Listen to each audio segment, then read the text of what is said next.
Hay temas muy significativos y muy interesantes que hemos venido trabajando con el movimiento sindical. En particular, en los últimos días presentamos un libro sobre la experiencia de los gobiernos progresistas visto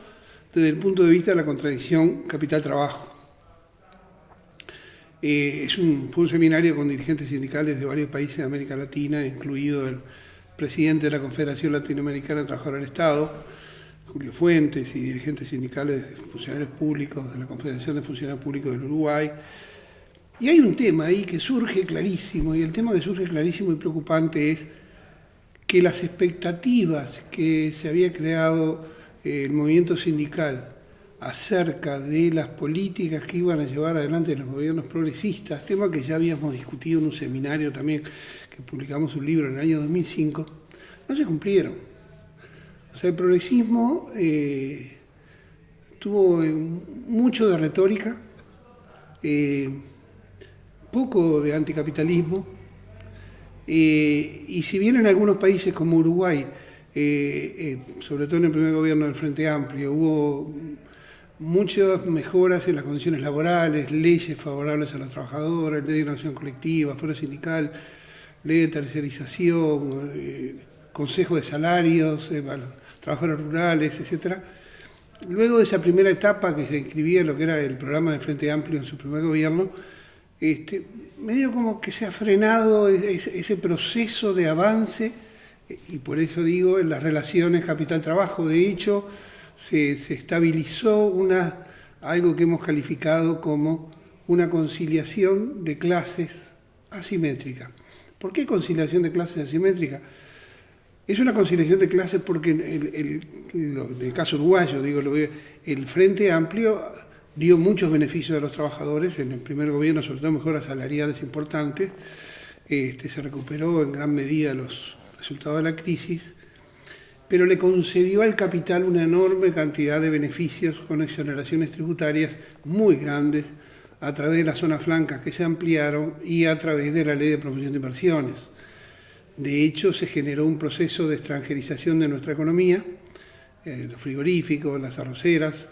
y de primarización. Fundamentalmente lo que creció es la producción primaria,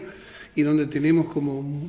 un elemento extranjerizador, primarizador, las pasteras, las dos grandes pasteras, y ahora se plantea una tercera, que no avanzan en las direcciones que esperaba el movimiento popular, ni en el sentido de cambiar la matriz productiva del país, cambiar para bien, para industrializar, para incorporar tecnología, para incorporar mayor valor agregado nacional, ni tampoco se logró avanzar en los procesos redistributivos, en particular la riqueza, que no estuvo ni siquiera en cuestión, y en lo que tiene que ver con la política de redistribución de la renta, hubo avances, pero no exactamente en la relación masa salarial y lo que apropia capital. Sí hay mejor distribución del ingreso, pero es una distribución del ingreso por personas, por deciles, independiente de dónde tiene ese ingreso esa persona. Si es un ingreso de capital, es un ingreso del trabajo, es un ingreso de una pasividad, o de dónde lo tiene. Entonces, desde el punto de vista de la distribución funcional, no ha habido mejoras importantes en la masa salarial, no ha crecido en forma suficiente. Entonces, estamos en un momento ahora muy particular de América Latina, donde otros países claramente están en un proceso de retroceso regresivo muy fuerte, como puede ser Macri en Argentina, como puede ser Temer, independientemente de que uno llega por elecciones y otro llega por un cuasi golpe de Estado, Temer en Brasil, la situación de Uruguay se mantiene aún estable, la situación crítica de Venezuela, una nación agredida, con problemas internos por supuesto, pero también muy agredida al exterior. Entonces, en este momento para Uruguay es un momento muy particular, y evidentemente esta asimetría que decía de situaciones entre los beneficios del trabajo, que son modificables en cualquier momento por cualquier decisión, decreto o ley, y los beneficios de capital que están preservados por tratados bilaterales de inversión, por lo cual no se los puede tocar. Entonces llega el momento de la crisis y sobre quién recae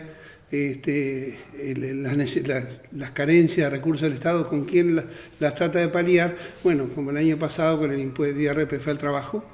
que se aumentó su gravamen y lo pagan los trabajadores, con restricciones en áreas como salud, educación, vivienda. El año pasado se postergó una cantidad muy importante de recursos que se iban a utilizar con ese fin,